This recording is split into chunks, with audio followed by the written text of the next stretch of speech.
घर तोली जड़े किंतु मालिक हेबाकु जाउछंती दुई जण एभली घटना देखा मिली पारादीप न्यू जगन्नाथ कॉलोनी रे। दीर्घ वर्ष हेब न्यू जगन्नाथ कॉलोनी रे सौदागर विश्वाल निजर जमी रे घर करी बसवास करुवा बेले वर्तमान अन्य जने व्यक्ति से जमी तांकर बोली दाबी करने घटना को नहीं कॉलोनी दुई कमिटी मध्य कथा कटाकटी होइतिला। यापर कॉलोनी मापचुप चली बेले उत्तेजना परिस्थिति सृष्टि होइछि, जहाँ फल मापचुप बंद करा सहित घटनास्थल में पहुंची आदर्श थाना पुलिस।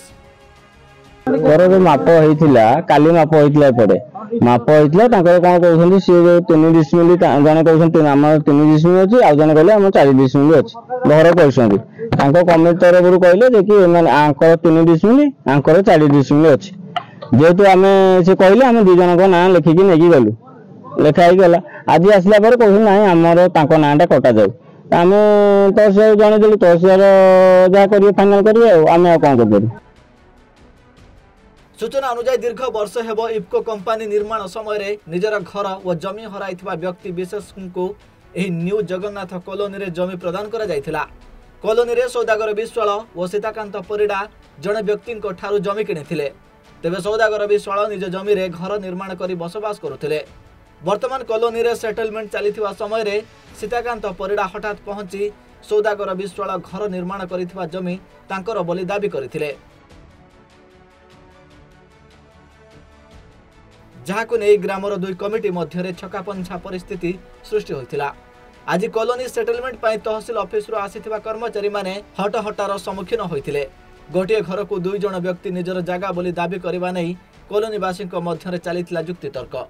बाध्य होई तहसील आसीथिबा कर्मचारी माने सेटलमेंट कार्य बंद करिथिबा बेले घटनास्थल रे आदर्श थाना पुलिस पहुंचीबा परे उत्तेजना थमिथिला। हेले दीर्घ 6 वर्ष हेब सौदागर विश्वाल निज जगार घर निर्माण करी बसवास करुवा बेले सीताकांत परिडा देखा मिली नथिला। हठात जमी सेटलमेंट समय सीताकांत उपस्थिति और कॉलोनी किछि बासिंदा सीताकांत दाबी उपस्थापन करने को नहीं प्रश्न उठाई सौदागर विश्वाल पत्नी।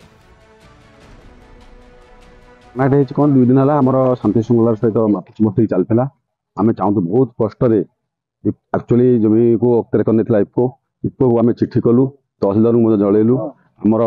5T पांडियन सर को लिखि देलु जहाद्वारा कि आज से लिखिकी देले तहसीलदार को इन्स्ट्रक्शन कले जमी मैप कर दे दि जाऊ तेणु आम सीटा को शांति श्रृंखला सहित माप 2 दिन आम चलता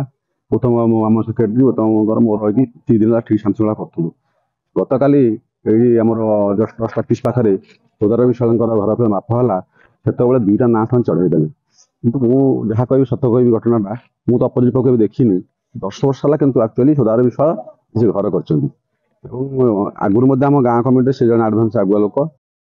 4 डिसमिल ये रही बात 7 डिसमिल घटा ये कर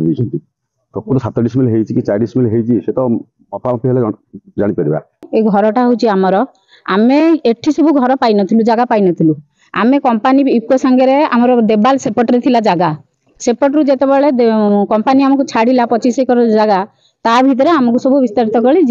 जो स्थानित करागला एठी तो चिन्हट दे नथिला आम घर करचु जदि सी तार एटा जगह आम 9-10 वर्ष है घर कर साइलुणु सी तो आसिक मझे केबे ना केबे आसिक अपोज करता केते आईन कानून अच्छी ता माध्यम भी से आसी कर पारथा कि विश्वाल बाबू मो जगटा उपर आप घर करुँच कहीं एटा तो निश्चित भाव कर पारथा ए जिनस से केबे करनी जदि अपोज होता घर कौन आसिक 3 महला कोठा करता मुझे चाहूँगी जे सी बर्तमान एटा को फाइनल करूँ सी लोकर तो चिन्हट ना कि जगह ना आमको आम घरटा से कहीदे आम से मानुचु। तेबे नलिनी प्रभा अभियोग करिसेंती जे आम घर निर्माण करिथिबा स्थान रे जदि सीताकांतकर जमी रहिछि तेबे दीर्घ 6 वर्ष धरि सीताकांत केउठी थिले। आज कॉलोनी जो व्यक्ति विशेष सीताकांतक पय स्वर उठाउछंती घर निर्माण समय रे सेमाने कोन जानि नथिले यहा सीताकांतक जमी बोली तेणु तांकु न्याय मिलु बोली से अनुरोध करिसेंती। पारादीपरु सुमंत स्वाईं रिपोर्ट सूचना टीवी।